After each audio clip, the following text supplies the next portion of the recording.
All right, I call this regular meeting to order at 6:34 p.m. Pledge of Allegiance will be led by Vice Chair Rodriguez.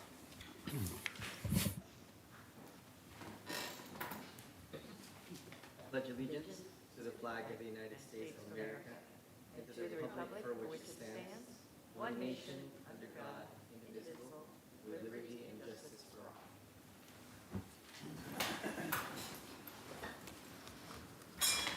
Adrian, please call the roll. Commissioner Cabot, Present. Commissioner Dong, Present. Commissioner Wang, Present. Vice Chair Rodriguez, Present. Chair Barantes, Present.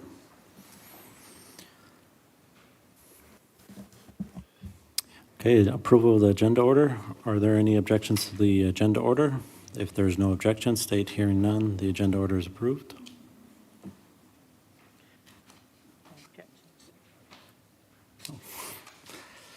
Hearing none, the agenda is approved.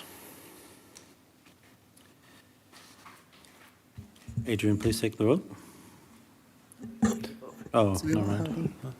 Needed for that one, but I'll go ahead and just make a couple announcements. Tonight's meeting is live streamed on Cable Channel 3 and our online platforms. If you wish to address the Community Services Commission during tonight's meeting, we request that you please complete a speaker's card and hand it to the clerk, Adrian Franquez.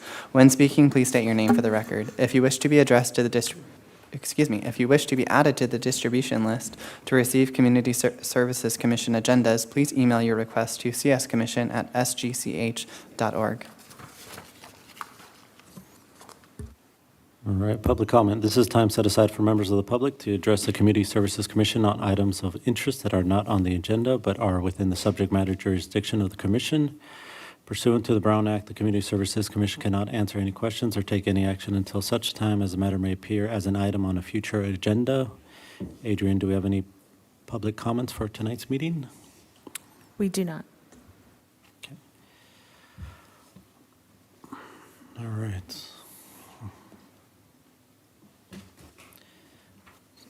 All right, so our action items are next. We have the approval of minutes. The minutes are a record of the official actions taken at the Community Services Commission regular meeting of October 6, 2025, and a special meeting of October 15th, 2025. Matthew, do we have any public comments on the action item? We do not. The time for public comment on this item is now closed. Is there a motion to approve the minutes of October 6, 2025 and October 15th, 2025 meetings? Also move. Second.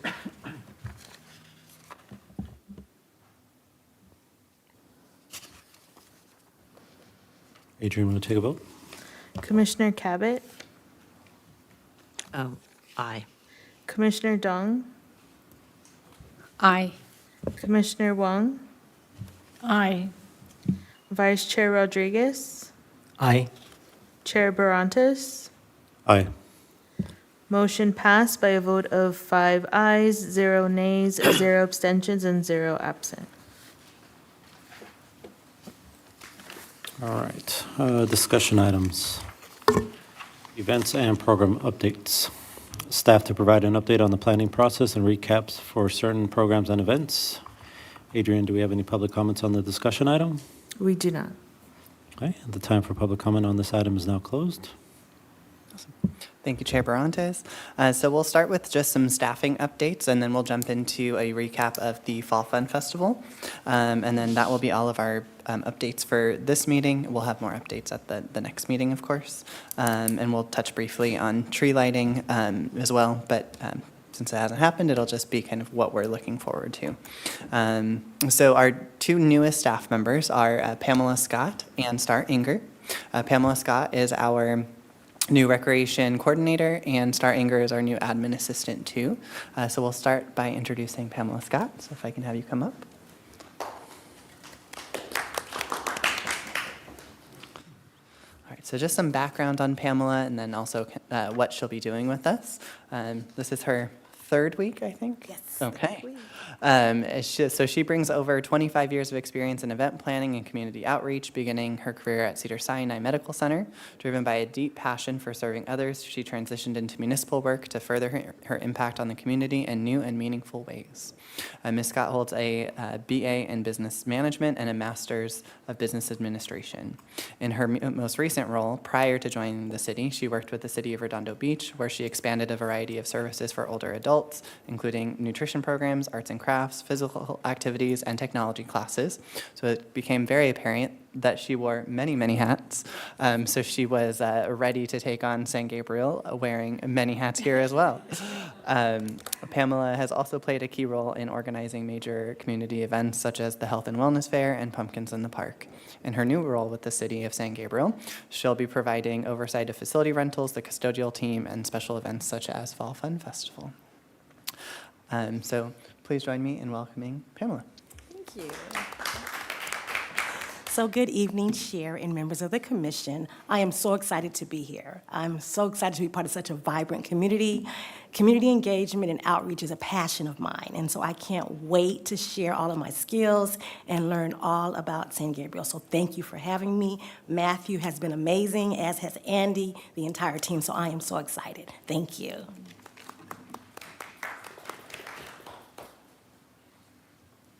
Say welcome to her. Certainly can. Welcome, Ms. Scott. We're glad to have you on board. You're going to need all those hats, just so you know. Yeah, I'm sure you realize there's a lot going on at Community Services and in San Gabriel. It's all very fun, and we have a lot of excitement all the time. You couldn't tell by this crowd. We're kind of quiet and well-behaved, but, well, for the most part, most of us are. But welcome. We're glad to have you here. Welcome, Ms. Scott. I just want to say, all that experience you have, I hope you have some new ideas for us here as well from, all the cities you've worked with and, bring something new to our city. All right. So next up, we have Star Anger. If you can go ahead and come on forward. So she is currently serving as our admin assistant, too. And as with Pamela, she is already making tremendous progress in the department. I think having them both on board were the final puzzle pieces that we were missing. Altogether, we have only one full-time vacancy left to fill, which will be filled in the next month. And that's in our Mission Playhouse division for the Playhouse supervisor. But altogether, STAR is that connective tissue, as you know, with our admin team, which Adrian is a part of. Without them, our department does not run. So it's a lot of their work you don't see. So you'll see all of Pamela's hard work. You won't necessarily see STAR's, but that's what keeps it all moving. So without going too much further, I'll read what I actually have written down. STAR received her Associates of Science in 2018 from Utah Tech University. Prior to her current role, she served the City of San Gabriel as an usher at the Mission Playhouse and as a recreation leader with youth programs. She has also worked with other agencies in different roles, from childcare and after-school care to food and hospitality industry and administrative roles. Those in our Public Works team, if you're familiar with any of them, would also recognize Star as she worked at the front counter as the executive assistant for a few months as well. So she has definitely been all over the city before she landed permanently here in Community Services. And her knowledge of the Playhouse has been extremely instrumental in bridging the gap between the two divisions. So we're very excited to see what additional experience and changes we will see from her. So please join me in welcoming Star. Good evening, Chair and members of the Commission. I'm very excited to be joining Community Services. I'm already learning new things every day. I'm excited to learn more, and I'm really happy to meet you all tonight if we haven't already met before. Well, welcome, Star. We're glad to have you on board. You did look familiar. I think it's probably, I thought you were here for a long time. We were talking in the elevator like we were old friends. Right. And that's why you have been around a while. So we're Yeah. glad you're on here full time. We Thank appreciate you. Welcome. I'm very excited. Thank you. Good. Just want to say welcome. People in the background always working, keeping us busy. And I know how that is. I do IT, so I'm always in the background, never in the front end, but I know how it is, and I appreciate, all the work you've done and will be doing. Thank you. Welcome. Thanks, guys. Yes, so it is very nice to be fully staffed in the Community Services Division. Like I said, just one more team member left to go for the whole department, and then we'll be fully staffed for our full-time position. So I appreciate all of your patience, and we are almost there. Does that mean we can do more? I wouldn't go that far. But we will be doing A+ effort on all of the things that we're working on. I would say even more than we already are. So I'm sure the team will welcome the reprieve of not having to wear as many hats now that we're fully staffed. Were there any further questions or comments on the staff before I continue? That last position, are you already hiring for it, or? Yes, so we've selected the individual, and they have a tentative start date of December 1st. Nice, all right. Yeah. So you're basically fully, Yep. well done. Time for the turkey trot. Oh, they're not starting until December. Yep, not until December. You Yep. didn't want to start them out with everything, right? Yeah, that was the whole plan. If I could have you pull up the flyer.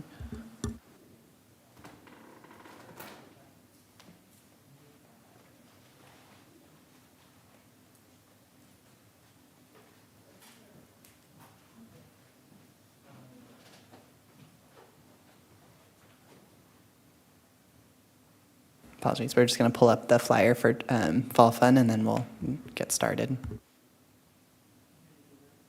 Going to pull up the flyer for the Fall Fun Festival, just so you can see the rebrand that we did this year.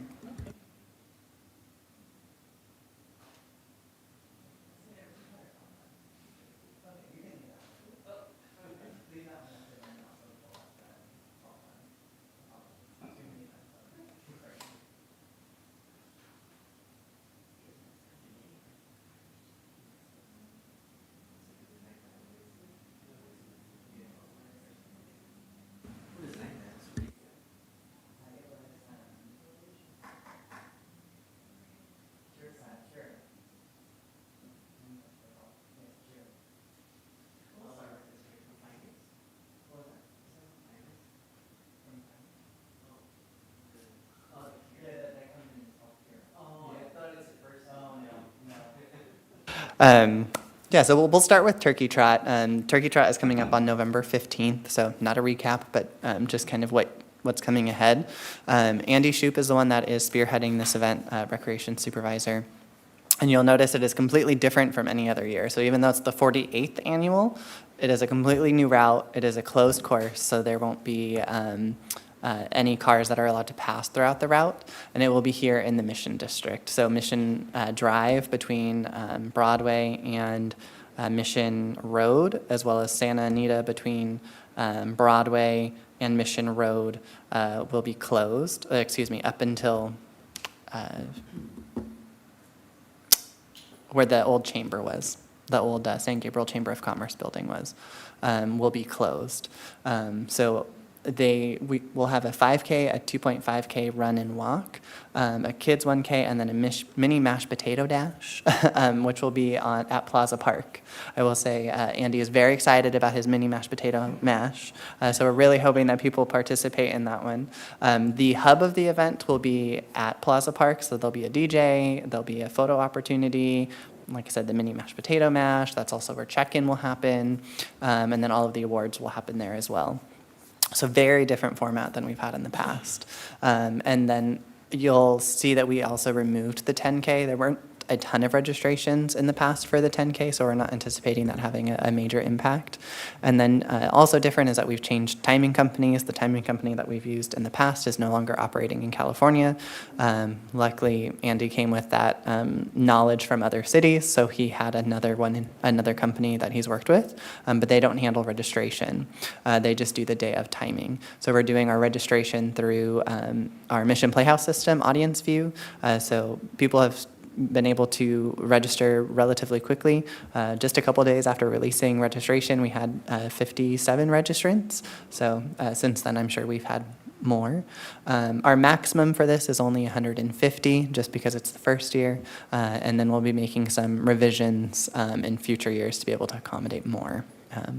But that is the rundown on Turkey Trot on the 15th. I'd be happy to answer any questions. Well, go ahead. Well, I like the flyer, so that's great. I was just wondering, though, because in the past it's been at Victor Lugo, and I always liked that it was at Victor Lugo. I know there was an accident last year. I don't know exactly the details around that, if it was a participant and if there was a car involved or you know what. Sure. But it was really nice to have another event outside of Mission District, because all of our events are big special events, and it's such a beautiful space, and it's so easy for us to organize here, so I understand it, and there's parking. Sure. But Victor Ligo, that's a special place. There's a historic park there, playground, I should say.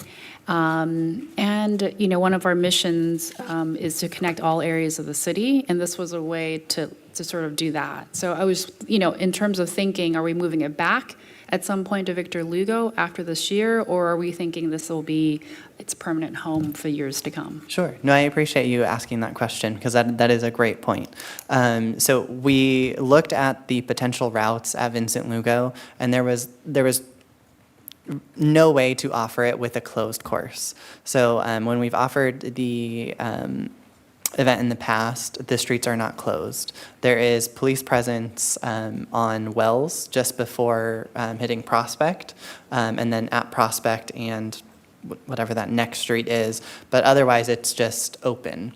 So there are certainly signage, but essentially people are running in the street with potential vehicles. There's not a lot of traffic at that hour, especially because it is a residential neighborhood, but there are still vehicles that go through that.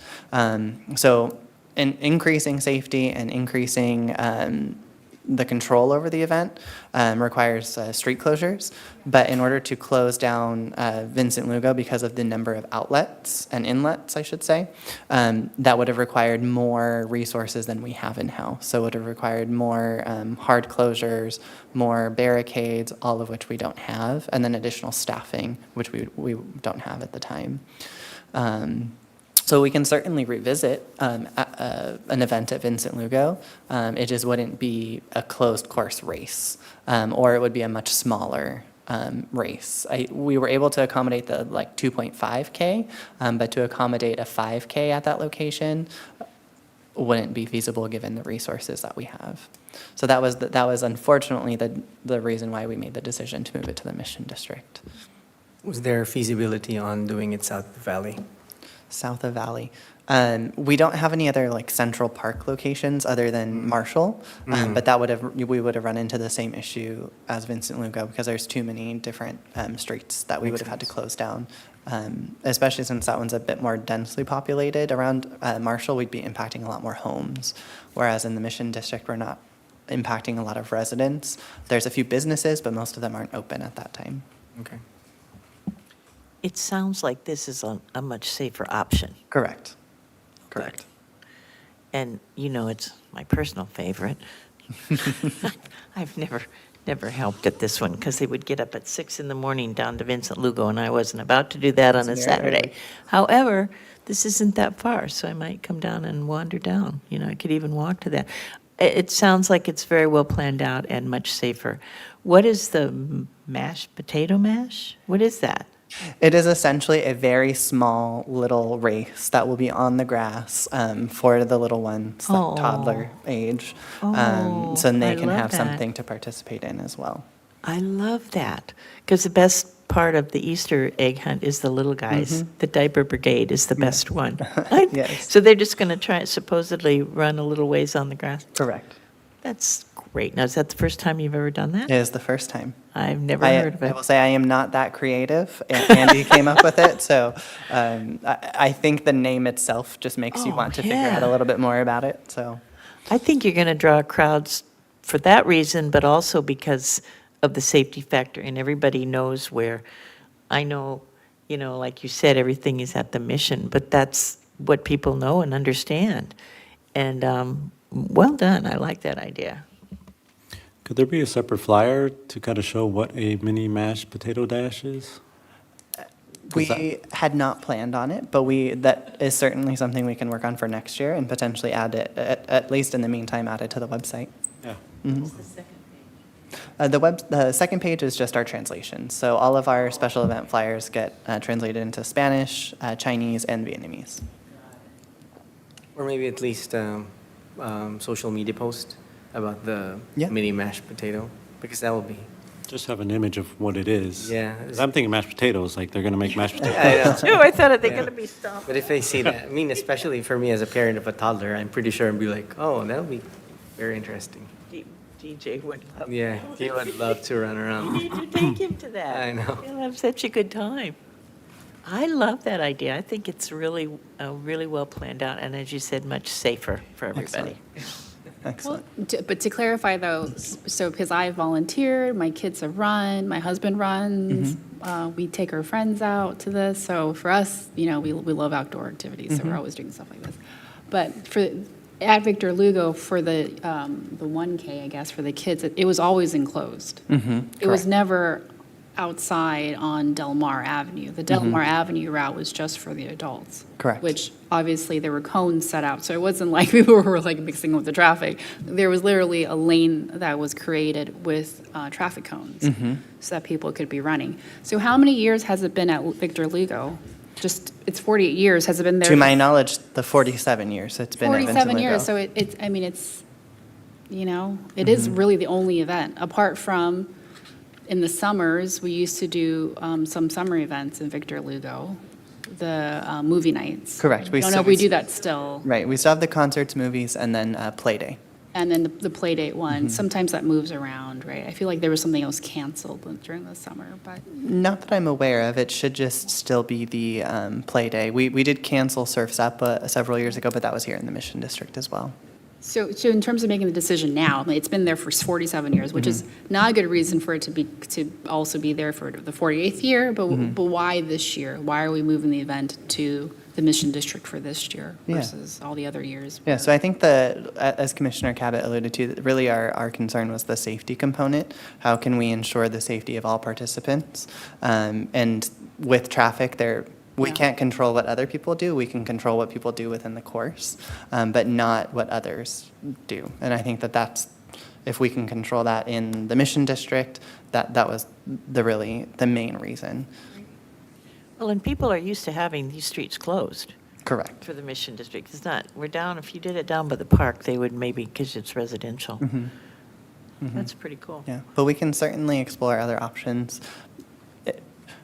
Unfortunately, we can't change it for this year, but we can certainly look for next year. Is there something else?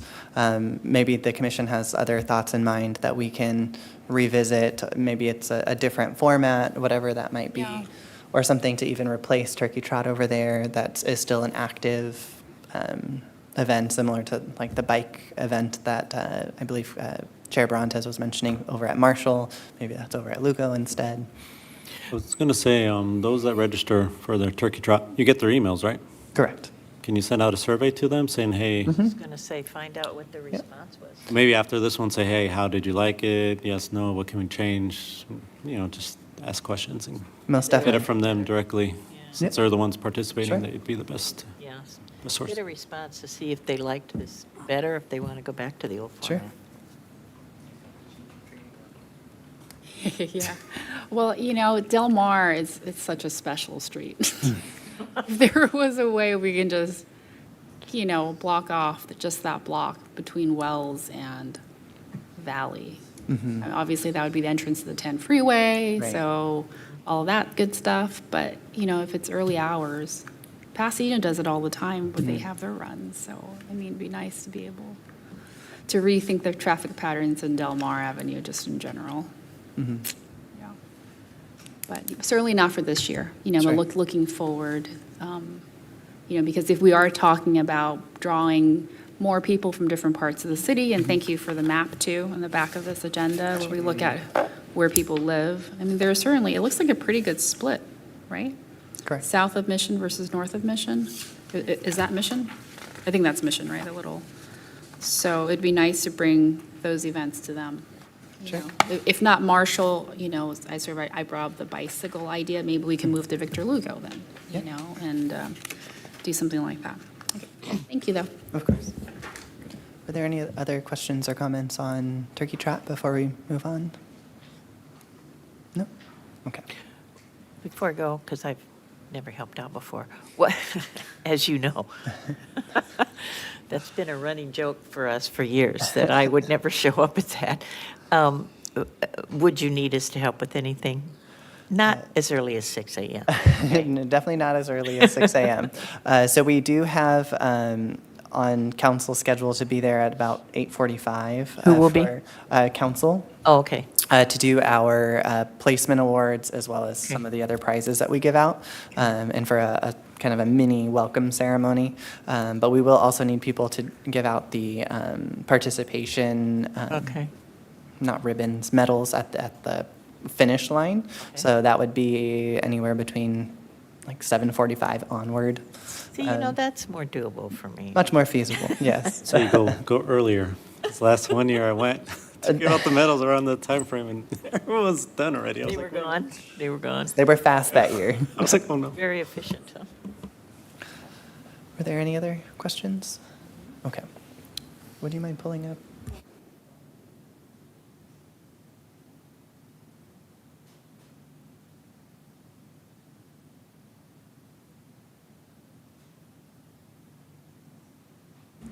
All right, so just like with Turkey Trot, we rebranded Fall Fun Festival. That seemed to be very well received. We had the same material or same marketing material since we started the program back in 2016, 2017 as part of the community engagement programming. And so it was time for a refresh. Again, we went with Curo Design to do the redesign of the flyer and all of the other marketing, like the new stage banner the stage banner. It was hosted on October 24th here in the Mission District. Thank you, Commissioners Cabot and Dong, for being our judges. We hope you enjoyed it for the costume contest. In addition to the costume contest, we had games offered by several different community groups and trunk or treating. I think trunk or treating was one that we can always use more of. And so in our conversations with the staff, one of the ideas that came up was if the commission would be willing to do a trunk or treat booth, that would be fantastic. The city could provide the decorations, and then if the commissioners would be willing to decorate a vehicle and pass out candy, that would add another element to the event that we seem to be having a harder and harder time to getting people to participate in. I will say one of the trunk or treat booths, they were representing Mission Elementary, had a wonderful time at the event and wrote an email to follow up and was very excited and loved seeing the happy faces throughout the event. So that was good to hear that it was rewarding for them as well. We had 4 food trucks at the event, and then the Haunted Zone. Danielle Adriano in our office, recreation coordinator, took the lead on the Haunted Zone. I think this is her 2nd or 3rd year doing so, and she kind of outdoes herself every year. It's the area I don't really go into once it's dark, but she does a fantastic job. And I think the scare factor was the most it's been, and we've received really great feedback about that. We had the Fast Pass line for that as well this year, and that again was well received, and all of the kinks had been worked out there, and the day of line, that went extremely smooth. She had a ticket system to where you'd receive a ticket with the time on it, so then we could figure out, okay, how long are people waiting? So then we know when to cut off the line and not have to turn people away too soon or too late. So all of those details were really fine-tuned this year. Other than that, unfortunately, I don't have an exact count, but there were a couple thousand people at the event. At one point, it got extremely crowded, so it was kind of hard to walk through the trunk or treat and the game area. But I think the layout overall kind of spread it out pretty well. I think we could have spread it out a little bit more, but overall, just some additional minor tweaks. I think it was a really fun night. It always is. And there was a lot going on. I don't know how many people, but there seemed to be a lot. The costumes, of course, Nancy will agree, it was a lot of fun. They were great. They really were great. And I like the idea of us doing a trunk or treat next year. Because during the pandemic, we did trick or treating and cars wound through the parking lot and we used grabbers to hand out the treats. And there were a lot of cars went through. And the city council members helped, everybody from the community services offices, we all helped. And it was really fun. And it was, a lot of places just canceled, and we did it. I think that's why we had so many cars. They kept coming and coming and coming. But I like the idea of having a trunk or treat. I think it's a good idea.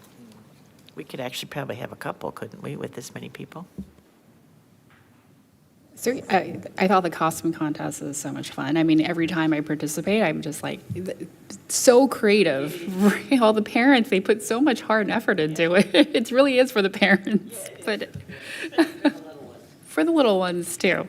Okay, so just a couple things. One is, did you guys coordinate with elementary schools when you put together that event? Because some of the elementary schools have their trunk or treats the same night. Wilson, for instance, had their trunk or treat the same night. So maybe that's one of the reasons why you didn't have as much participants who wanted to participate in the decorating your trunk kind of aspect of it. I also saw that the crowd, I was there for the judging part of it, but I saw that the crowd thinned out right afterwards. So I felt like in terms of attendance, it was less than years past. I think I missed the previous year, but I was around for the year before that.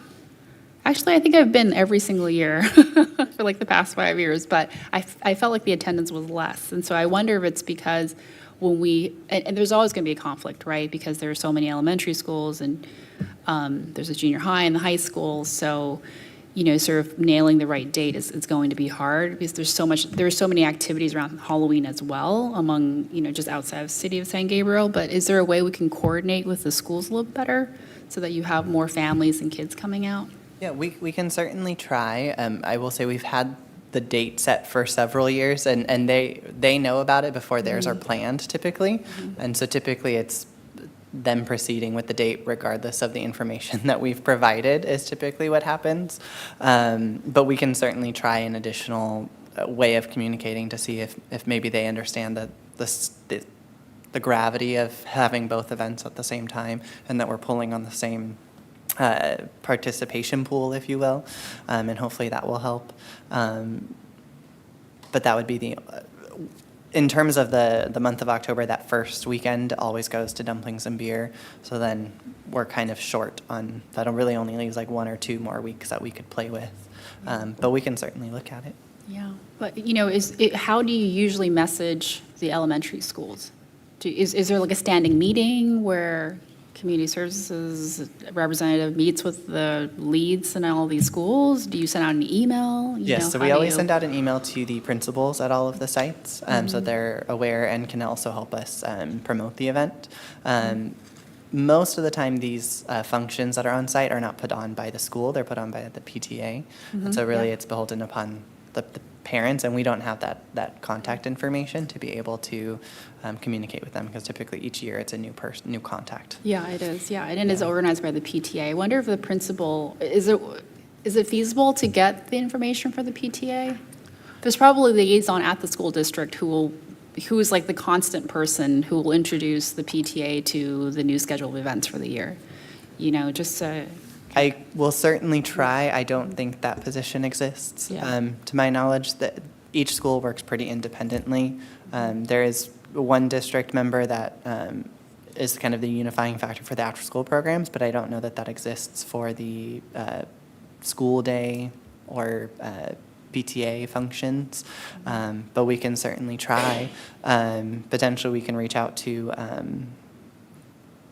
Seth, who tends to be more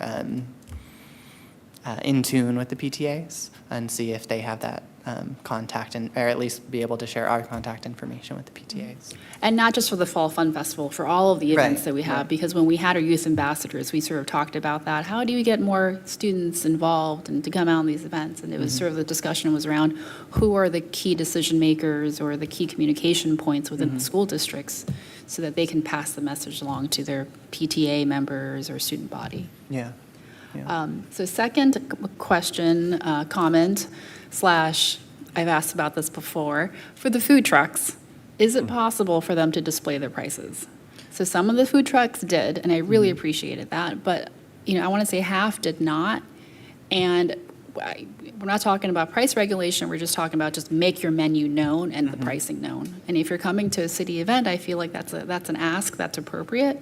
So is that something that's possible, that we include that in the vendor forms that we send out for people who do come to sell their goods in the city? Yeah, we certainly do ask them.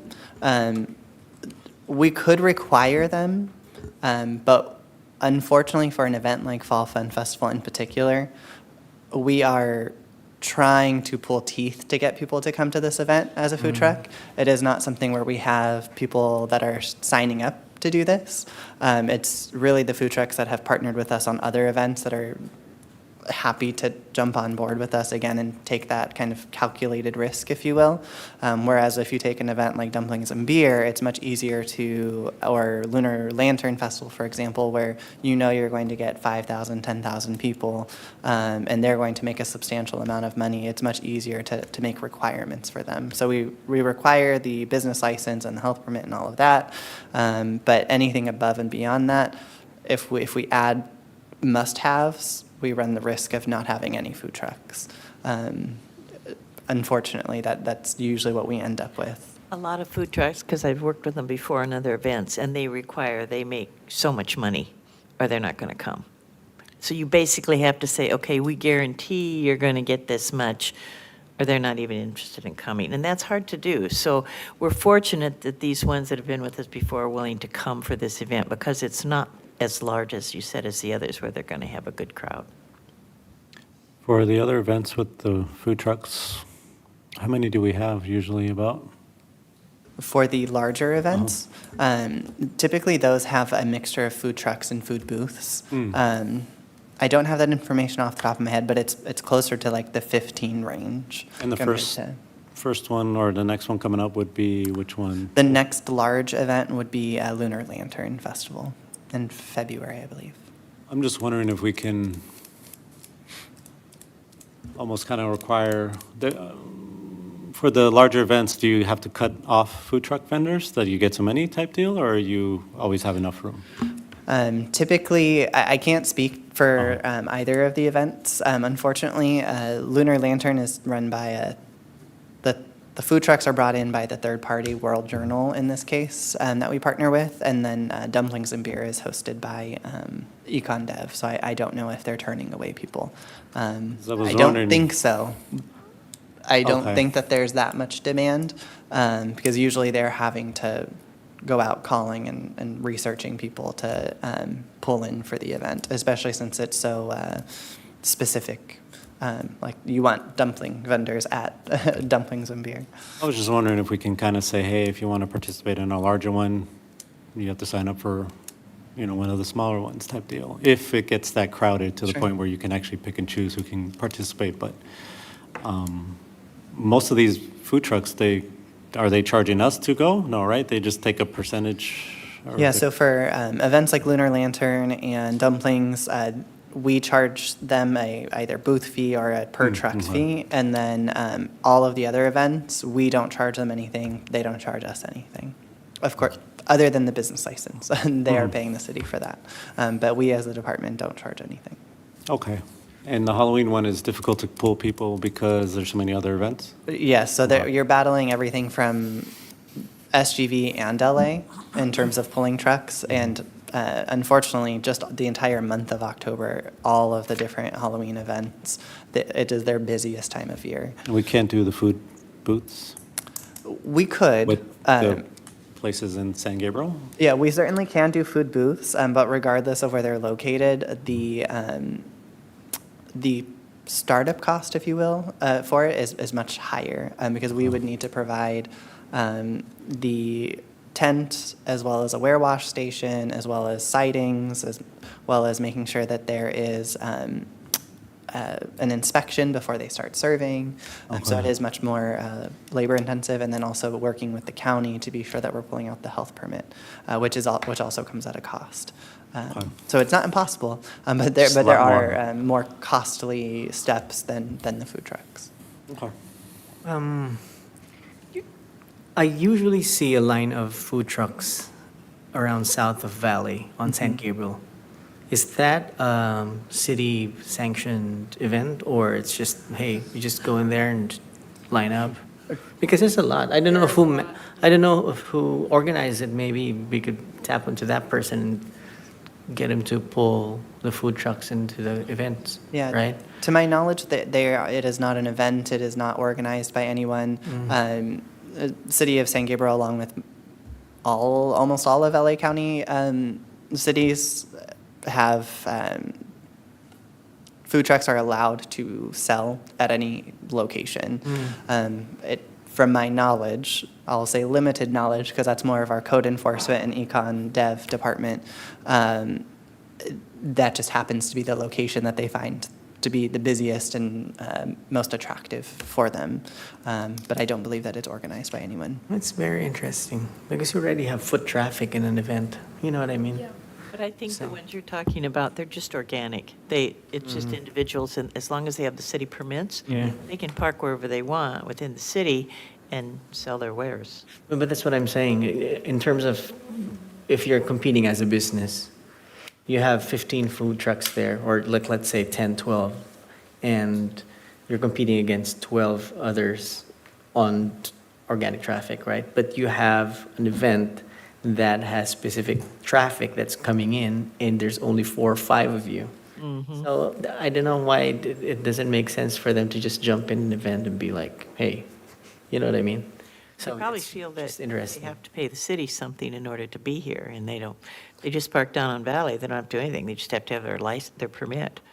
Whereas they think, well, why would I pay the city anything if I can just park down on the street? That's what I'm just guessing, I don't know. But I see Commissioner Rodriguez's point, which is, I mean, I grew up in LA and I grew up with food trucks. There are so many food trucks. There are those that are on South Valley outside of SG Superstore. They come around every Friday and Thursday night. In El Monte, see food trucks. So maybe it's a question of outreach. Can we get more food trucks into our network of food trucks that will come to our events? Because, it's part of it is because it's consumer protection. I have no idea what those prices are until I get up to the window. I have to wait in line, get there, and then it's like $20 for a taco, which it's fine if you're a single person. Mother of 3, it adds up pretty quickly, and everyone's starving by that point. So you're going to have to buy what they tell you, and you don't know if they're changing the prices either. So it's a consumer protection issue, and you don't really want someone to come to an event and feel like they're getting fleeced, right? Which is sometimes what happens with these food trucks.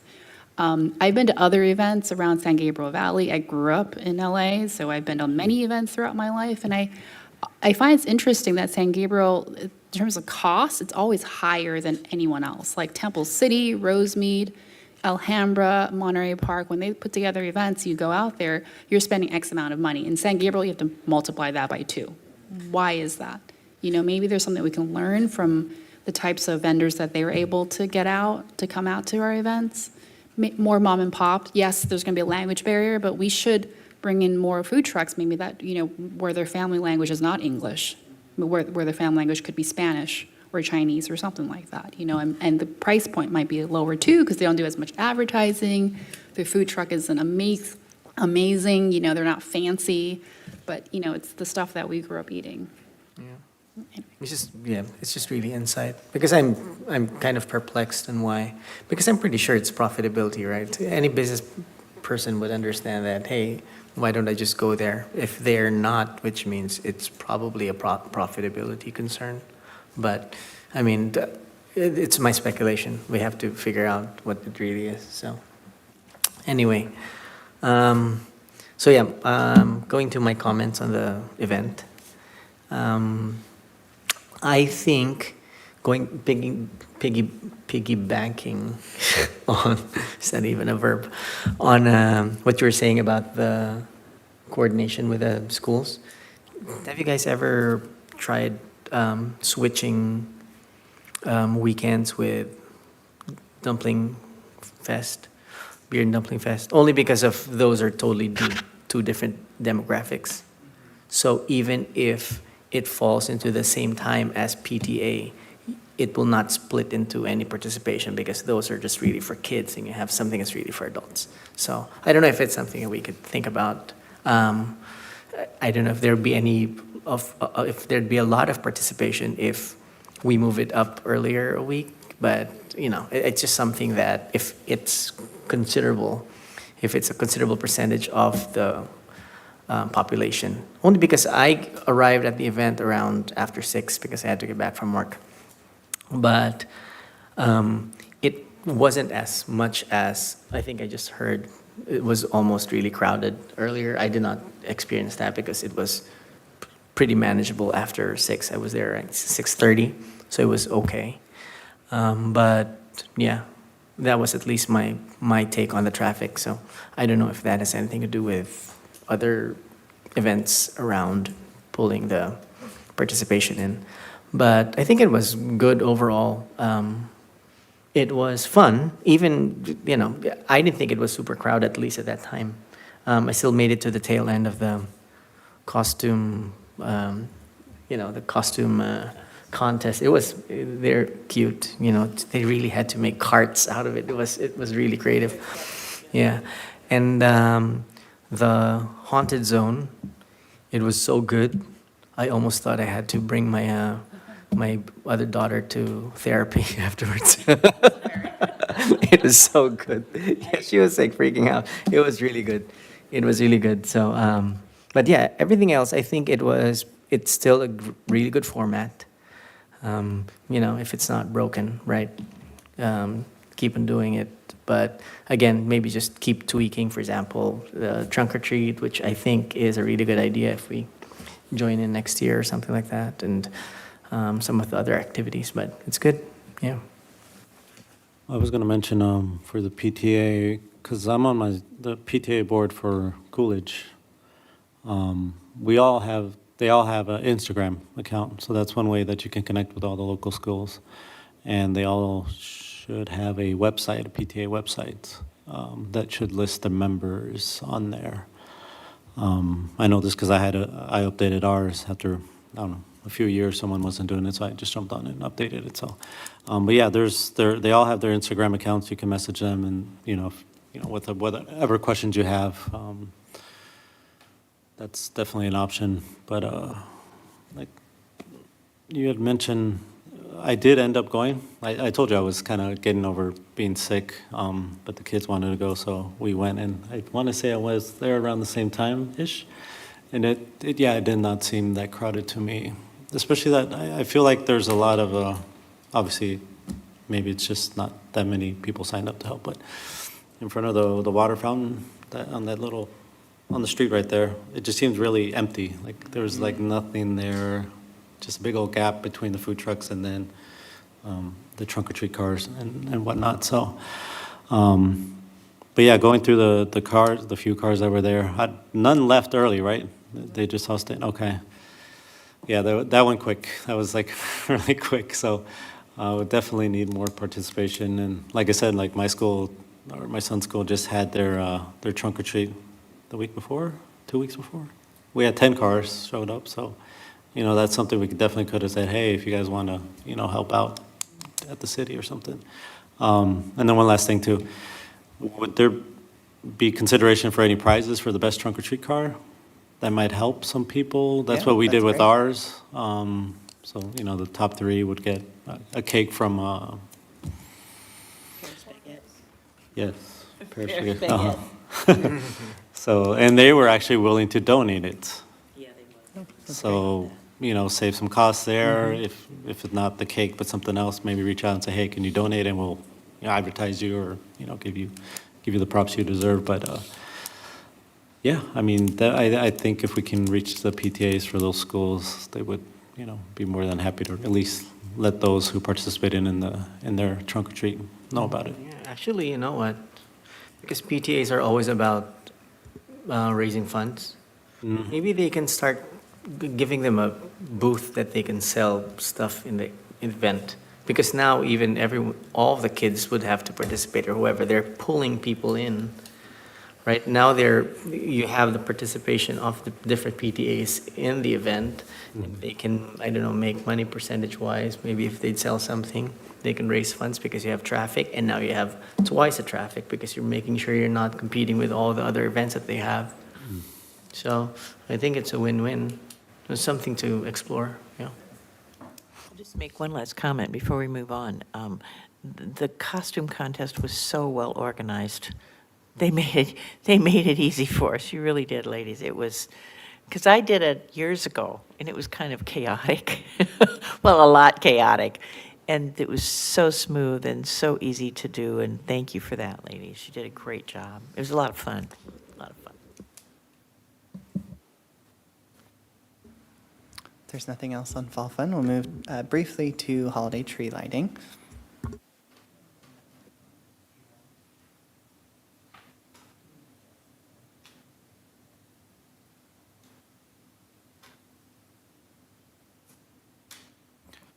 Before I forget, for the youth ambassador, when, did we already start accepting, or did it go out? Yes, the youth ambassador has already gone out. The deadline is November 7th for submission. I've received one. I'm also on the PTA for my son at high school. I'm on the board there. Can you email me the form? Yeah. Because in high school, it's PTSA, so they actually have a student representative there. So I can give it to her to disperse amongst the high schoolers, and maybe hopefully gets a few more before the 7th. Yeah. But I mean, it's worth a try. Yeah. So we were approached with a couple of dates to do the interviews. Have we landed on a date yet? I don't believe so, but we can finalize that tomorrow.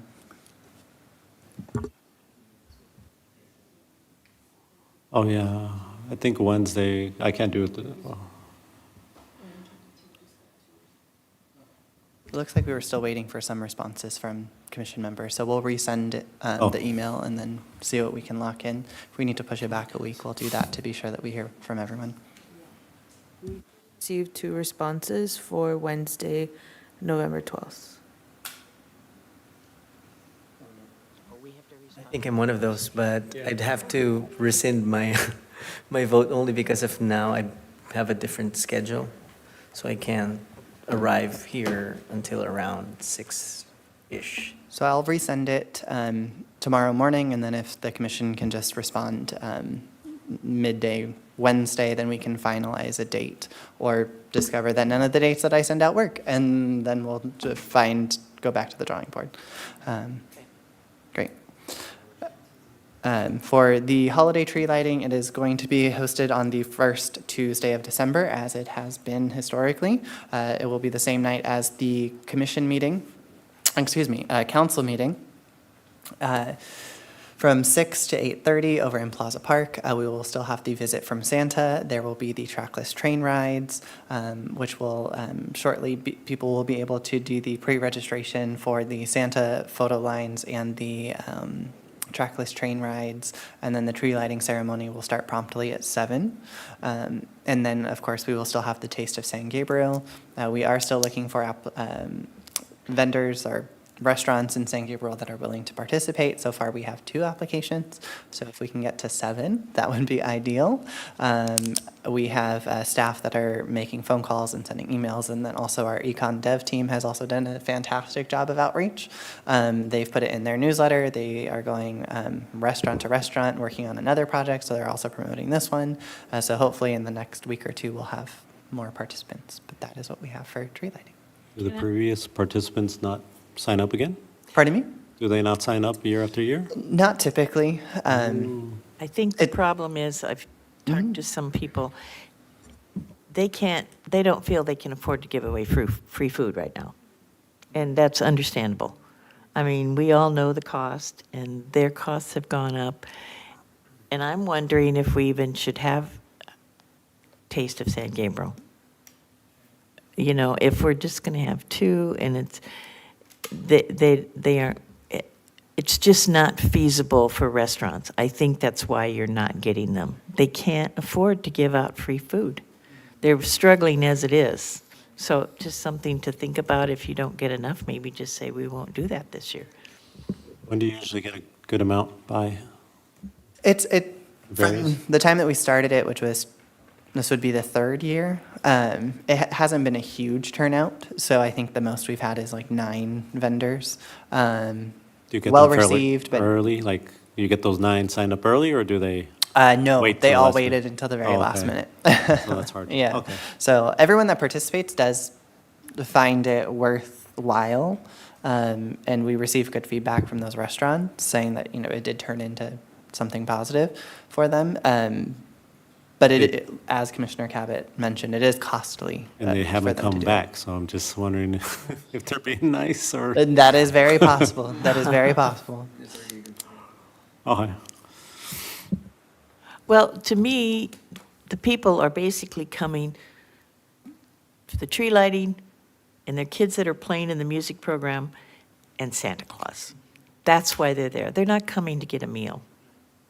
I know they think at the time it's 6 to 8:30, they should be having dinner. Well, I hate to be a Grinch, but maybe you need to eat something before you come because it's just too costly for these restaurants to give away free food. I think that's an issue for them. I'd be surprised if you get very many at all, really. So I would agree that it's very hard for restaurants to give out free food. I would replace that with just something you buy at Costco. Just to have some food. In City of Monrovia, when they do these events for for kids, they have parents who volunteer. Obviously, we're not going to get parents come out and volunteer, but they buy things from Sam's Club, from Costco, and you can hand it out for free. They have pretzels, popcorn, little bags of popcorn, which we do anyways for the movie nights, right, in the park. So we have that popcorn machine.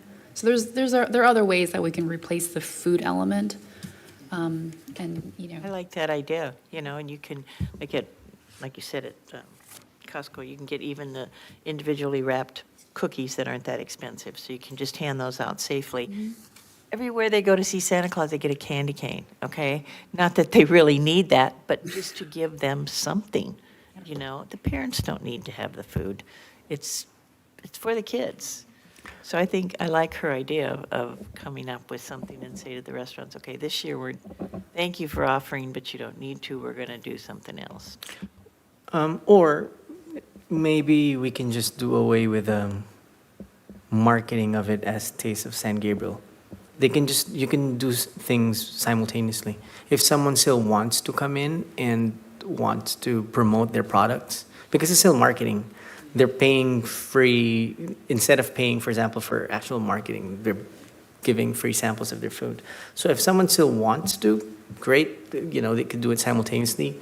The idea about giving food could still be there, or getting something from Costco. At least now you have 2 things, and if you do away with the marketing of it as Taste of San Gabriel, you're taking away the pressure of it being that there has to be, right? So now it'll be a win-win too, right? That's a good idea. Thank you all. And that is all the updates we have for you.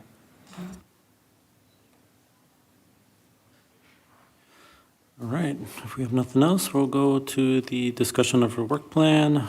Commission members will discuss the work plan and determine what items could be added or removed, as well as begin working on items. Adrian, do we have any public comments on the discussion item? We do not. The time for public comment on this item is now closed.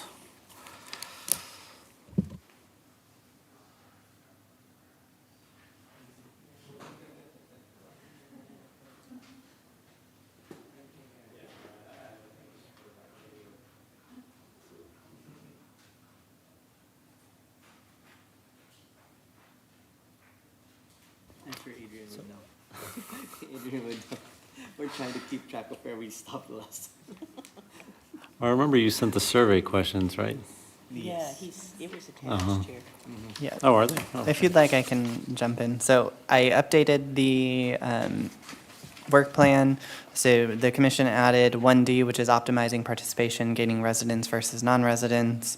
And then attached, or excuse me, under next steps, it was explore challenger baseball, adaptive sports, explore very important person soccer, which is adaptive sports, and then create brochures for Right SG program, and then drop them off at local grocery stores or other kind of hot spots where San Gabriel residents may be frequenting, and then gather a geographic location for the residents within classes.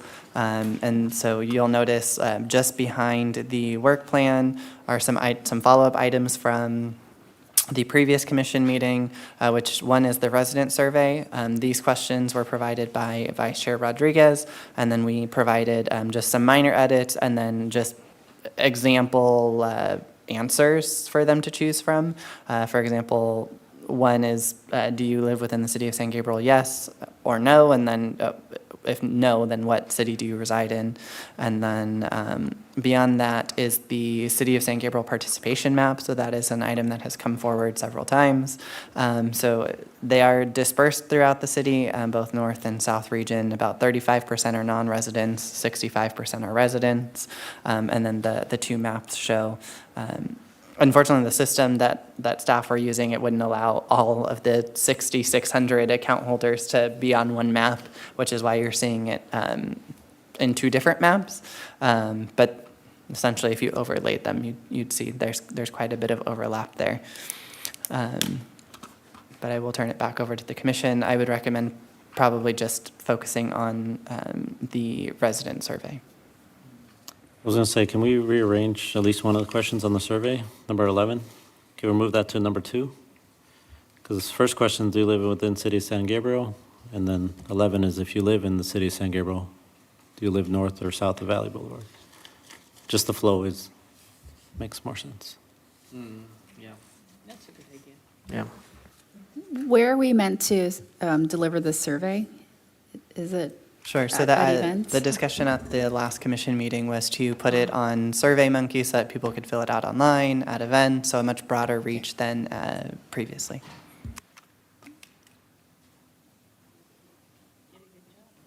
I mean, they just jumped in what they initially did, so. But, so I think one of the questions I had there when I put in the survey was, what was the main objective that we want to get out of the survey, right? And I think, at least from the beginning, the main question it will answer is, how aware are they of the things that are happening in the city? Because initially there was some focus on, are you aware of the Community Services Department? Which would not really resonate with a lot of residents because, yeah, to them it's more like, either it's a city I'm dealing with or not, right? They're not really familiar with the departments, but this is what it is now, more focused on awareness of the programs and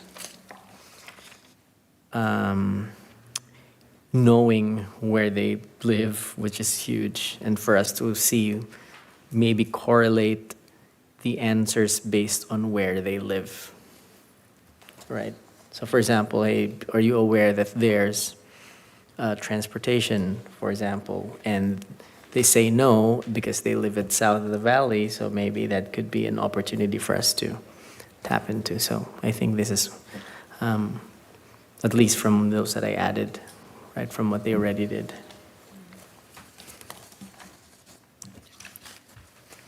I was going to ask, is there a way to add more to some of these questions? Like, are you aware of the senior programs offered by the city? Yes, no. And if they select no, can we say, add another sub checkbox, email me the information or something like that so they receive those senior programs that we offer? Yeah, So at least they I would need to check to see if the system could do that, but it doesn't sound unreasonable to be able to add that. So kind of like a sub selection underneath. Oh, look, like if you're interested, would you like to receive? Yeah, something like that. Because if you don't know about it, let's kind of dig into that more and say, okay, would you like to know more about it? Oh, that's a really good idea. Another one on that line might be, do you ever look at the city website for activities and then just put the website on there? Yes or no, and then we can put that address on there for them to go to. Hmm. Yeah, because it does, this, the good thing about this is it helps softly promote something in the questions. That's right. Did a good job, I like But I'm afraid that it might be too long.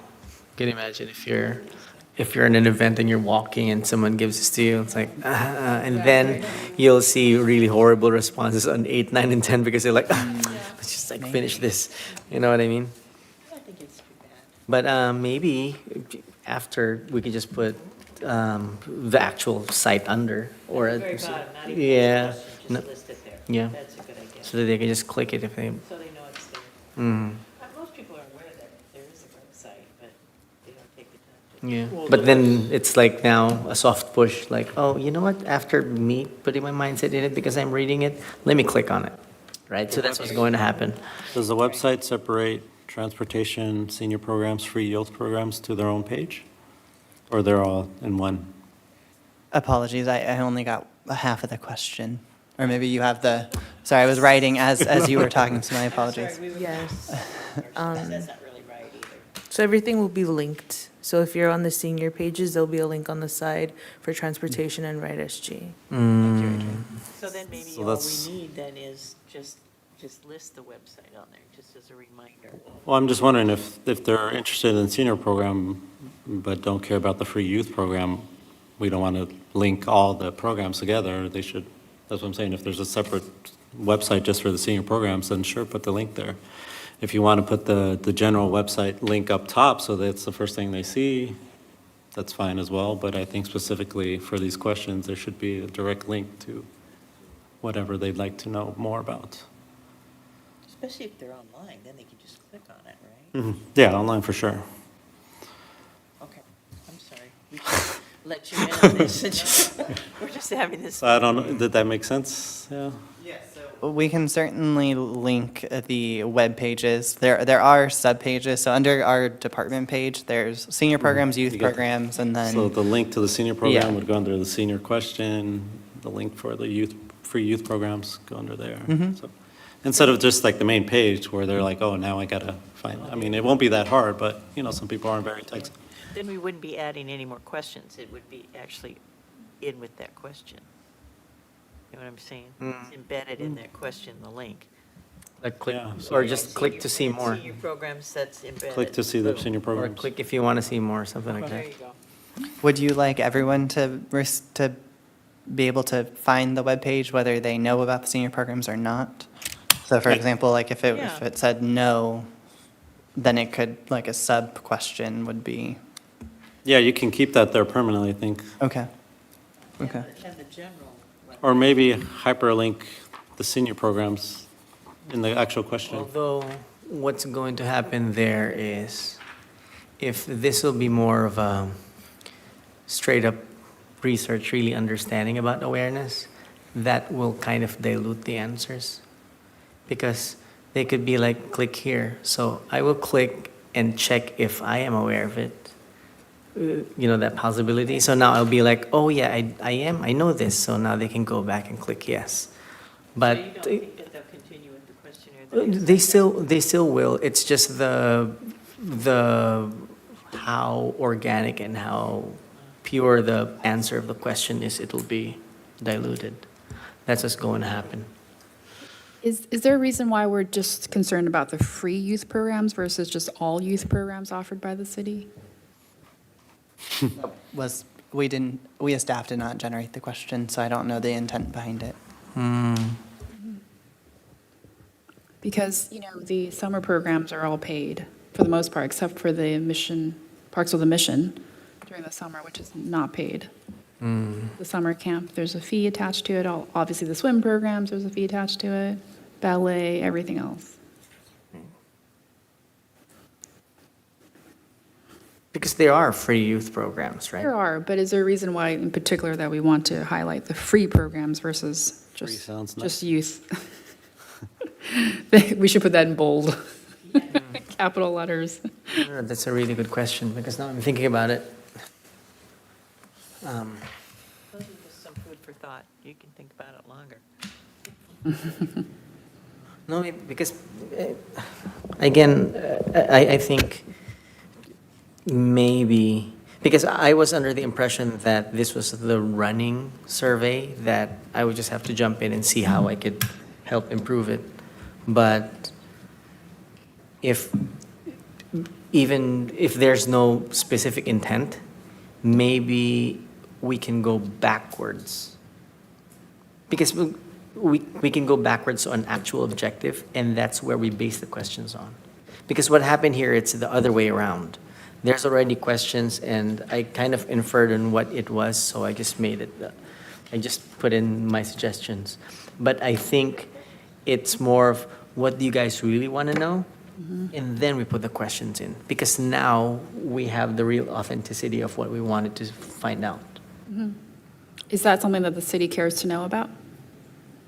In terms of your objective, or specifically for Free, youth like free youth programs? programs versus just youth programs in general?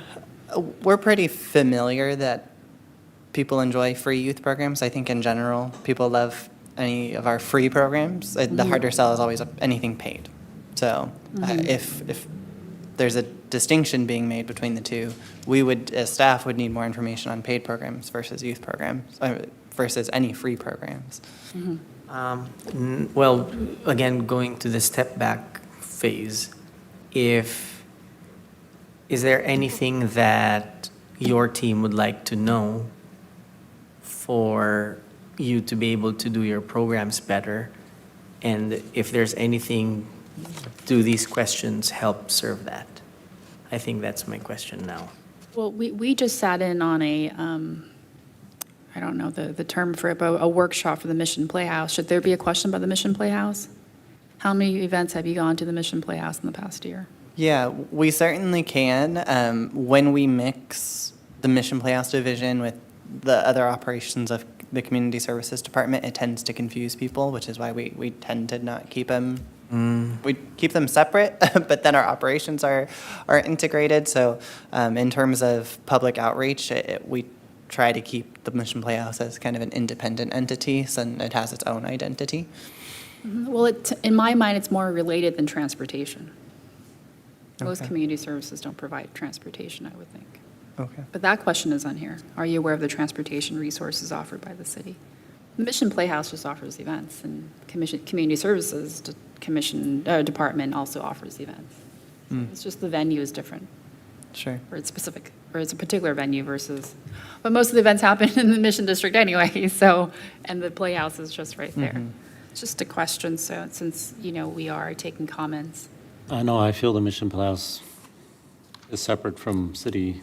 Yeah, I think so. So that's why I think the transportation is good. Just like you said, not many cities offer it, so that's something we can definitely brag about or bring up for sure. But yeah, personally, I see them separately. I know a lot of things go on there and everything, but I don't see them as one. I see them separately. That's just me. Didn't they just have, am I wrong, or did I fill out a survey about the Playhouse recently? That is correct. So Thank you. It was a 15-minute approximately a 15-minute survey. I did that, yeah. To aid in our strategic planning efforts. Yeah, so I don't think we need to include it, because there was just, like you said, it gets confusing. And, yeah, that came in the mail. I got, email, I got that, did that. Did it? I did it. Okay.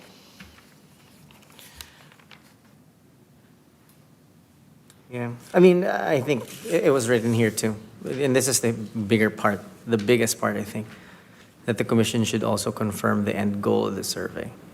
Because, it's weird to just ask for the sake of, right? We want to make sure that it serves its purpose. So you're going to make new questions? Well, because for me, in general, we can have insights with this set. But the question is that what we want to achieve? Or are those answering, or do you think what you want to know will be answered by this set of questions? Well, aren't this answers, these addresses the issues of the things we looked at in our work plan. And so I think in that respect, you've done a good job. Okay. I don't know that we need to reinvent the wheel and start over. I Okay. think, let's go with this, and then if we don't, if we're not happy with the results, we can alter it maybe next I mean, year. I guess we could always, because, and this is what's good about research is, Yeah. you know, this is at least doing broad strokes.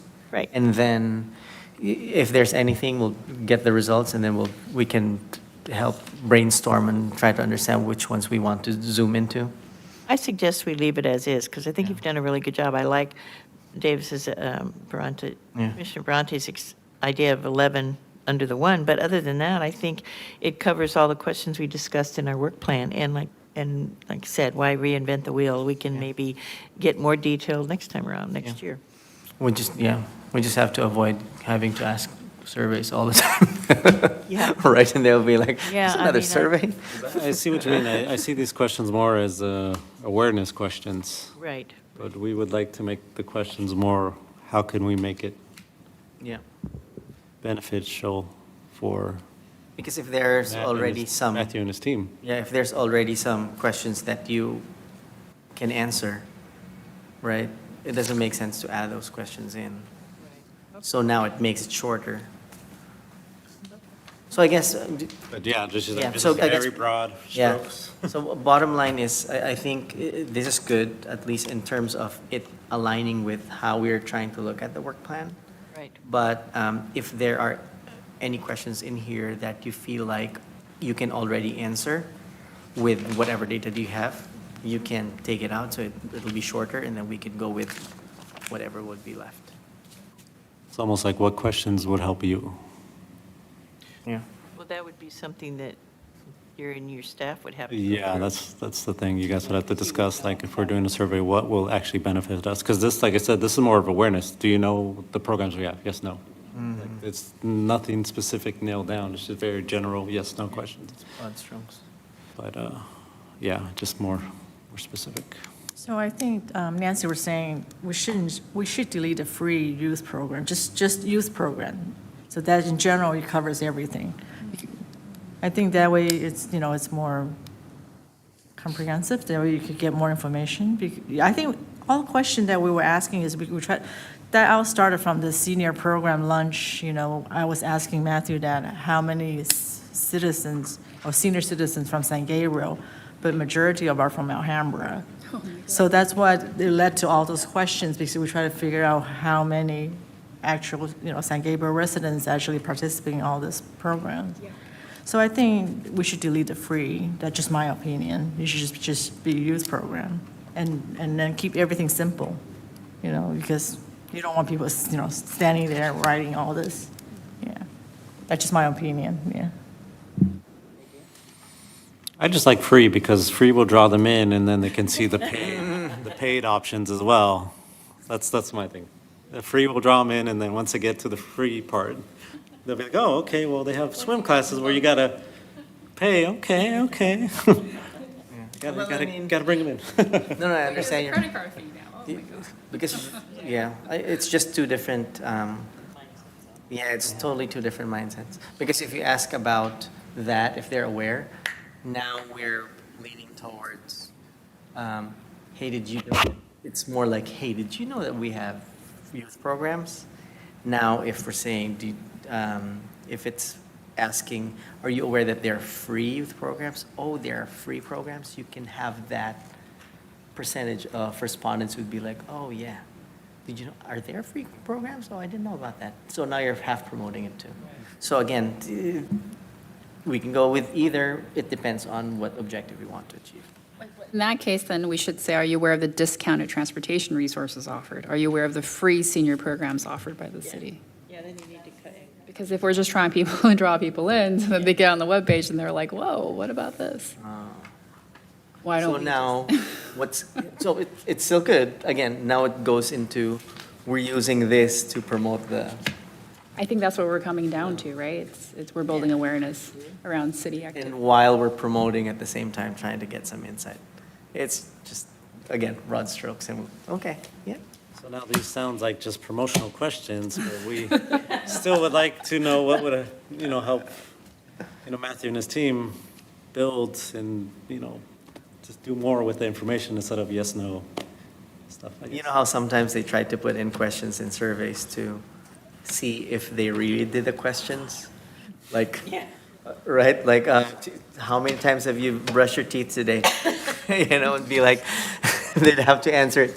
Wait a minute, if they just started checking something. Anyway, Yeah. I digress. Well, so just my last comment on question number 3, do you participate in any San Gabriel activities or events? I would say City of San Gabriel. Because we live in San Gabriel Valley, so someone could interpret that as, Oh, that's right, that's I right. live in Pasadena or Alhambra. You go to all kinds of events.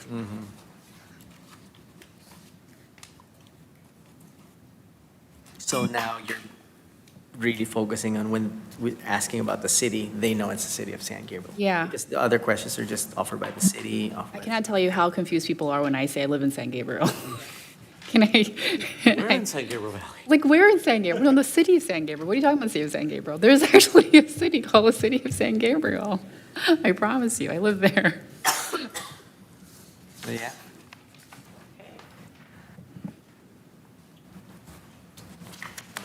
I'm good. I have nothing else on that. What are we doing? Optimization, participation, gaining residents. How are we going to gaining residents versus non-residents? 1D? Are you still on there? Yeah. Do you think we'll be able to get a percentage of those because we're going to send this to almost everyone, right? Oh, I'm sorry, I'm thinking out loud. What I was trying to say is it possible for us to be able to get this answer from these set of questions where we will know what programs the residents are more leaning towards versus the non-residents? And why I wanted to get that insight, why I'm curious about it, is now we can focus more on the programs that the residents would be going to versus non-residents, right? Because you don't want to just keep inviting others. Not that we don't want to, but would rather more cater to the ones who are actually living here. I'm kind of curious what the non-residents would want that we wouldn't want, though. So we will find out. I know, but that's just very, I don't know, it just, You're thinking, what would they be more interested in? yeah, like, Residents and like this whole non-residents. city would actually not have no interest in whatever the non-residents would. Well, maybe the transportation programs, because they're non-residents. They're farther. Or, I don't know. right? That's think very not. niche. I don't know. Non-residents, most of them, don't they just come to our big activities, or am I wrong? They're coming to the big events For the because they most know part, about them. For the most part, there is some classes that draw in surrounding cities, like maybe it's something that they don't offer, or maybe it's just closer to their workplace, but. Right, because most cities have their own summer programs, but we're the only ones that have dumplings and beer and the light lantern contest, or events. We have events that other cities do not. So we draw from a lot of these cities around here for those. But I don't know that they come so much for these other, I could be wrong. I just feel we have a good list of things to do. Like I said, if the non-resident wanted, ice skating, obviously we don't have that, and that's something they want. We're not gonna, that's something that's never gonna come up. Or, I don't know. Well, I think the demographics for City of San Gabriel is different from the surrounding cities. Right? And we can look at it. I don't know. I don't think so, but. I think we trend older. The income is slightly higher, which is why we can't get grants.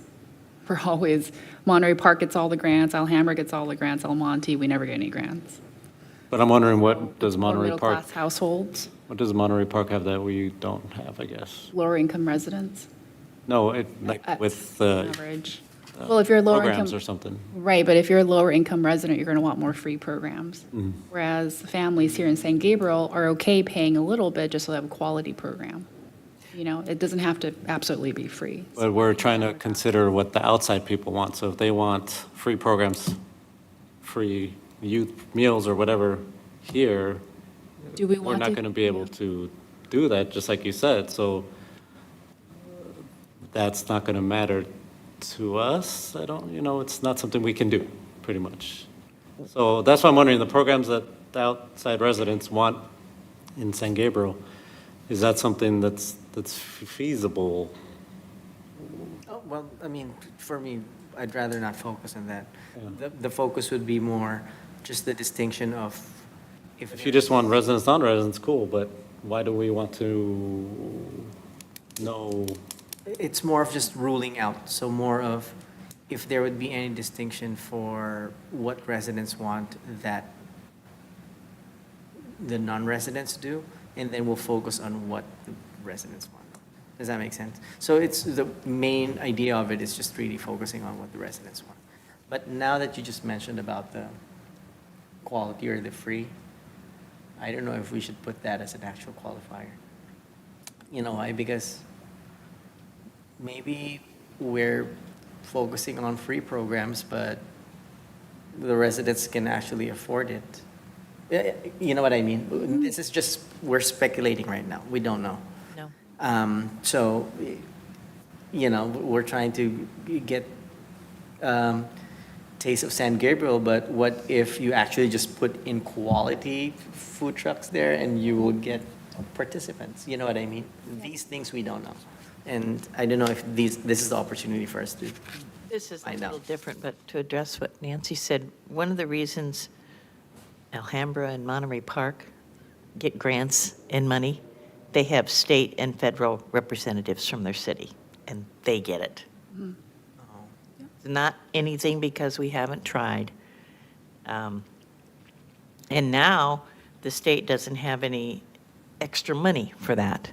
Alhambra got in on it, and they have a state representative, and he got that money for them. The same with Monterey Park. They have Judy Chu. That's why they're getting the money. You get a state or federal representative for San Gabriel, we'll get some money. But we aren't going to get it now. There's no discretionary funds left, period. But that's why they have So it. that makes sense. Yeah, not that they did anything special, but they have politicians that do it for them. Well, then the question on the quality then is moot. So Answers that question. 1D, where it says optimizing participation, are we supposed to optimize both participation of both residents and non-residents? That's what I was, I that's didn't- why I I've didn't been understand getting it. confused. like, Yeah, no, okay. So why do we're we- we're the same, okay. Why are we trying to get the, Right. No, it was just more insight. It was just more insight. Okay. The real objective is for us to optimize efforts towards residents. okay, And. that makes more sense. Right? Can we clarify that then in the work plan? Yeah.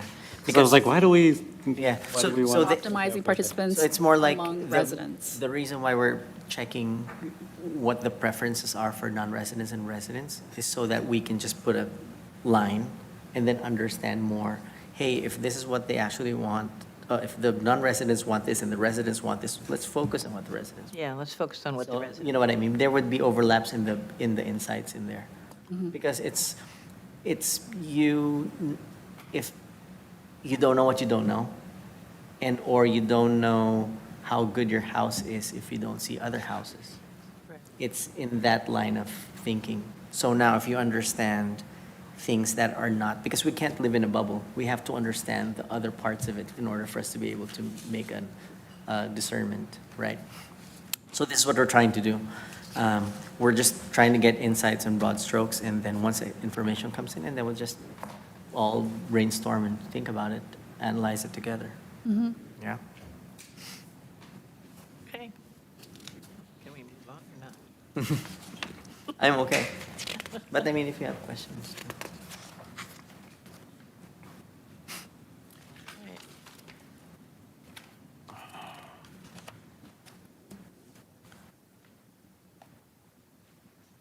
Are we in section 2 now? Or are you going through Reading it. the work plan? Okay.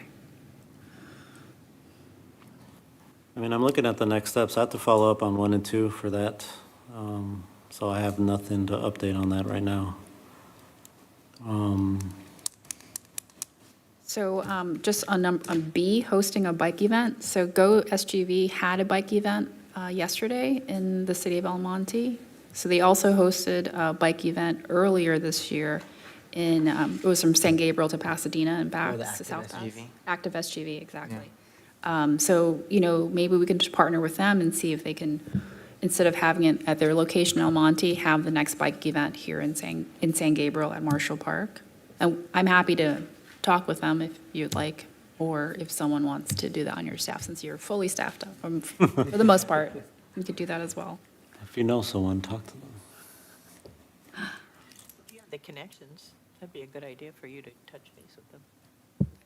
Totally up to you. We can just sideline, talk about this, our sidebar, talk about this later, but, I love the active SUV. yeah, they're great. I love that event. Yeah, it's really fun. We actually biked it and did the whole stops. It was so good. Really good. And we participated well there too.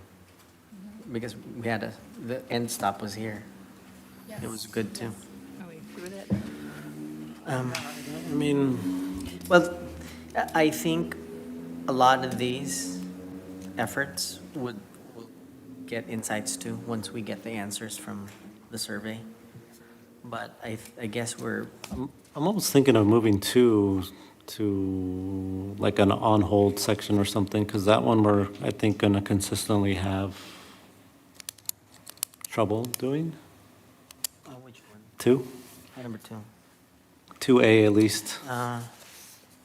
Because all of our events, everything's already, planned out for the year, so I think that's gonna, we have to plan like 2 years out or something at least to coordinate that, so.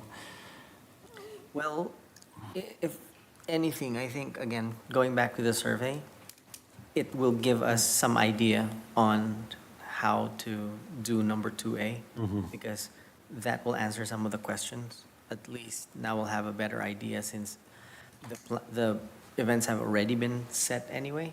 Now what will happen is just we'll be helping do the analytics of what the survey would come out as and feed the team with our suggestions or. Yeah. Yeah, so we can, I don't know, put 2A on the pending or something. Yeah.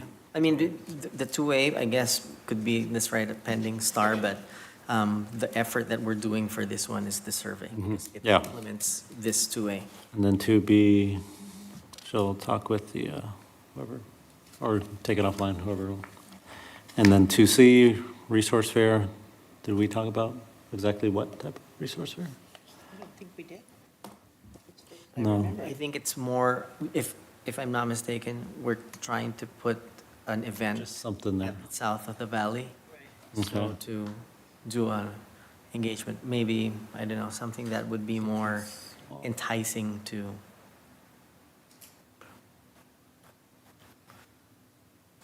Okay, well, we can think about that. Yeah, that's tough.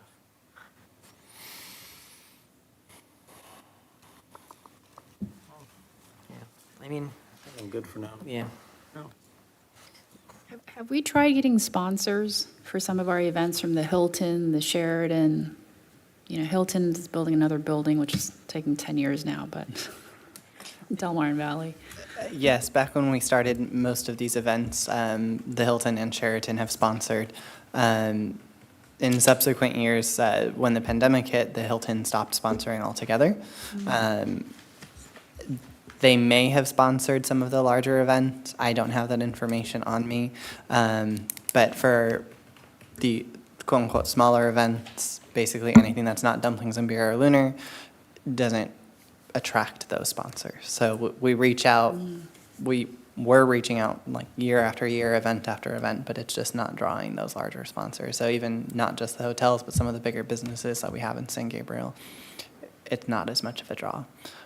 At one point, we marketed the entire Summer in San Gabriel series as a way to draw people in, and people still just weren't interested in that.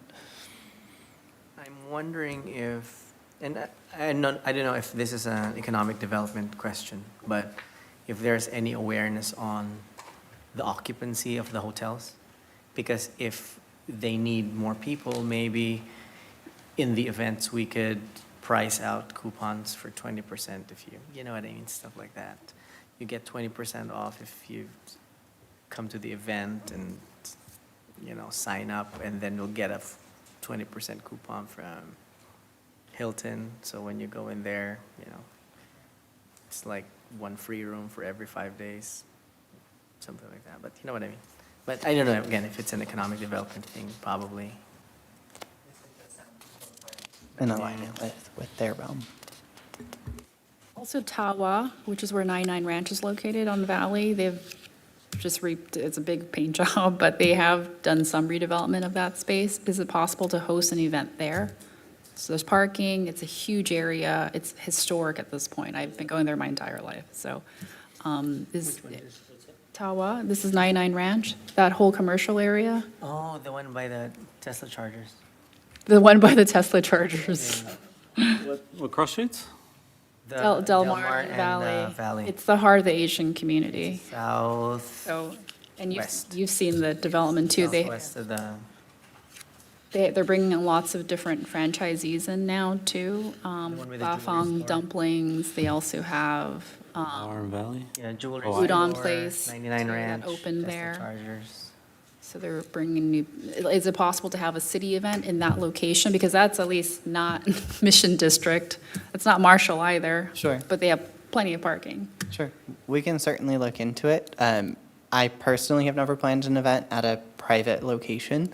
In all of the agencies that I've worked for, it's always been on Public land. public property. But we can certainly look into it. And I'm aware that other cities have, for example, like the city of Lakewood has done it at the Lakewood, I think they call it the Lakewood Center. But there's also a ton of space at the Lakewood Center that wasn't being used. But again, a public-private partnership was a win-win, I'm sure, for both of them. It was bringing foot traffic into the center. Yeah. So potentially. Yeah, it's pretty dead these days.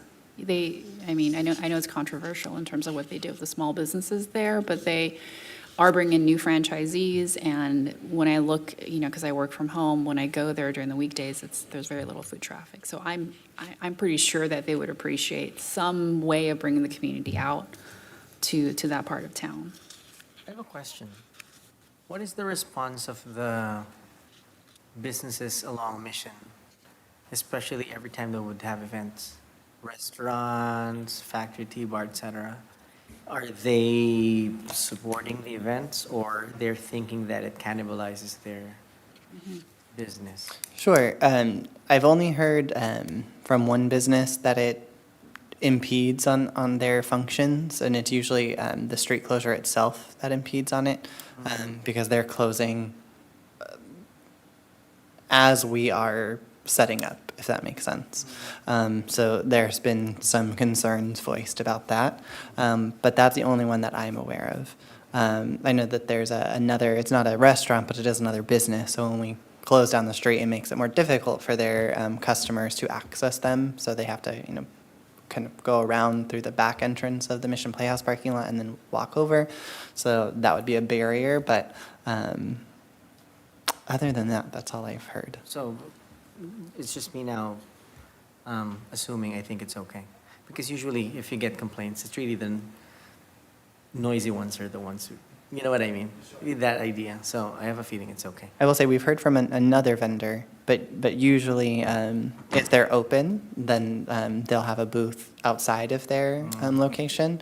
So in that way, people are still drawn to them and not covered up. So it's when we put like another vendor in front of their place of business, then it kind of blocks them from sight because the building is a little lower, or at least the signage is a little lower.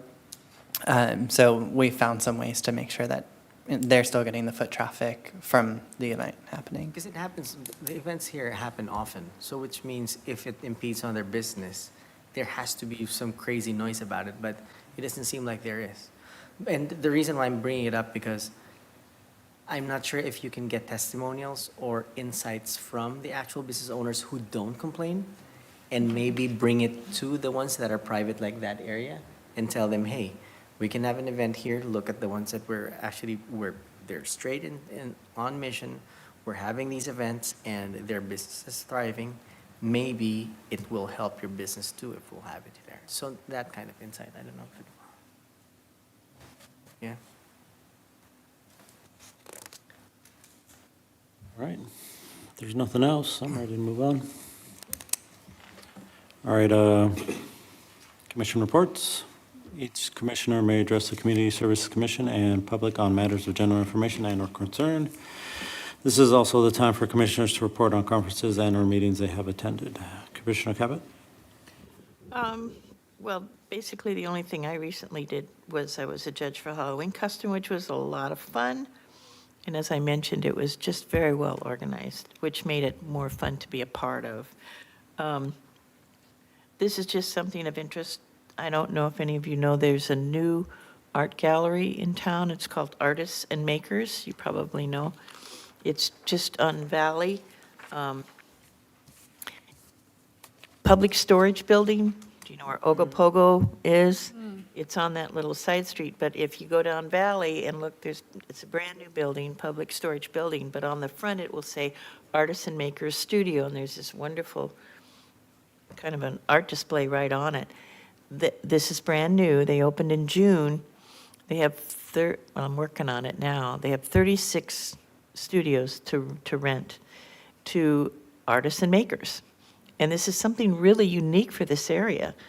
They started originally in Maryland, and then in Tucson, and now they're here.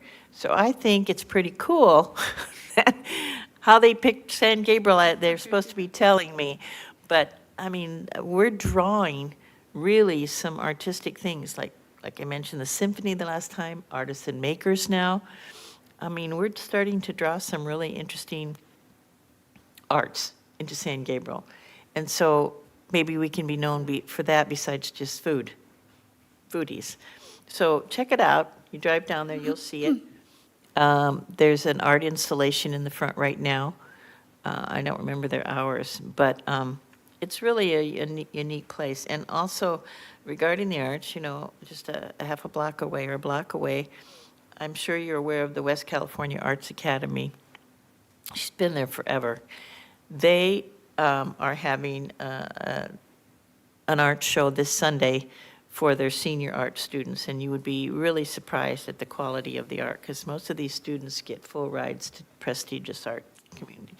So I'm working on this right now. So that's all I have. The end. All right, Commissioner Tong? I recently attended an event hosted by Assemblymember Mike Fong. It was also co-sponsored by the governor's office, in charge of appointees, because, you know, the governor is leaving office in 14 months at this point. And they are very interested in getting all their appointments out of the way. So they have hundreds, if not thousands, of seats to fill, and they have very little time to do that. So, you know, get the word out there to Commissioner Cabot's point about more representatives in that level of government in California, so that we get more resources drawn to San Gabriel. This is a way to do that, you know. I sit on a board, California Board of Accountancy, which is a regulatory policymaking, standard setting board, but there are all kinds of boards and commissions covering all aspects of life in California. So, you know, you could, Matthew, you, Adrian, anyone else, if you're interested, it's certainly the commissioners, any city resident, I would ask that they look on the website. They've redesigned the website too, so it's very easy to find out what availabilities are there for commissions and boards for the state of California. Send us that link. What's that? Send us that link. I will send you that link, yeah. Should I just forward it to the group? I'll send it to you and you forward it to them? Okay. That's it on my end. All right. Commissioner Wang? Cheryl, question. You were talking about the art storage area. That's on San Gabriel, not on Valley. Did I say Valley? It's Yeah. Okay, just want to make sure of that. Okay, yeah. It's on San Gabriel Valley. It's not that far, you know, where the 7-Eleven is on Yeah. Valley. It's basically down a little bit. It's a beautiful building, yes, yes. The yummy tacos. Yes, that corner, We biked to that taco place. The one that corner taco place, Yeah, it's yeah. so that's- good. That place is That real taco is busy, so yeah. good. Yeah. Yeah, thank you for the correction. I Oh, no misspoke. problem. I think I was thinking of Valley as a foodie place, and it's nice to have something besides just food that we talk about, that it's art for a change. All right, no, I just got back in town, so I have nothing to share. Sorry about that. All right, Vice Chair Rodriguez? Just the Fall Fun Festival and same old walking around and running around town. It's still as peaceful as it is, so, yeah. And myself, no, I just had my comments for the Fall Festival, and that was it. So, all right, staff comments. Staff members have the opportunity to address the commission and public on matters of general information and/or concern. Just one final event highlight, we do have the Veterans Day ceremony on Saturday over at Plaza Park from 10 a.m. till 11 a.m. And then there will be take-home meals provided by the Kiwanis Club of San Gabriel. There will be speakers by the mayor, the mayor will be speaking, as well as a few other dignitaries, as well as Chair Barantes. And it will be a very quick 1-hour ceremony over at Plaza Park, honoring our veterans. 10 to 11? Right, adjournment. The next Community Service Commission meeting will be held on Monday, December 1st, 2025 at 6:30 p.m. Information regarding matters to be considered at each meeting will be available on the Friday before the Community Services Commission meeting on the city's website at www.sangabrielcity.com. This regular